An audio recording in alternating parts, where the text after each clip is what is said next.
After more than a year of adjusting to life during the pandemic, many Americans are really wanting to get back to normal, however that may be defined, in the months and the years ahead. But with daily vaccination rates on the decline, there are people confused about how to pinpoint when we might see the end and what the definition is.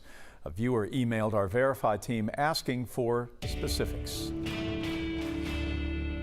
We got this question in an email from a viewer. What metrics will determine when the pandemic is over? Is there a data target of sorts? So let's verify. Is there a way to tell when a pandemic is over?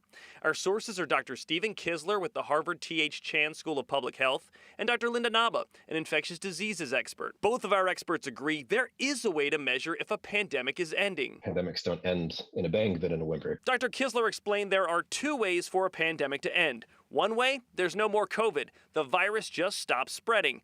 But that one is unlikely. What I think we'll be looking for is something where COVID poses a similar risk on the population level as other things that we're familiar with. Flu is another really good example here, where we have enough people vaccinated, where we've especially vaccinated the most vulnerable to severe infection, to severe disease and death. Dr. Naba agrees and says there are a few metrics to look at. Infection rate, hospitalizations, and deaths are sort of the three major endpoints we look at, in addition to what we've talked about before is herd immunity. But both of our experts say the end of the pandemic may not be the same everywhere in the world. For example, tuberculosis kills roughly 1.5 million people every year. It's an epidemic in certain parts of the world, but not here in the United States. I think that may be what we transition into, where under some definitions, SARS-CoV-2 will continue to be a pandemic. So yes, we do have a way to measure the end of a pandemic. It's when infections, hospitalizations, and deaths go down to a small number.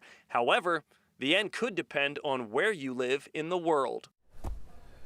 If there is something you want us to verify, send us an email. You can also text Verify to 404-885-7600.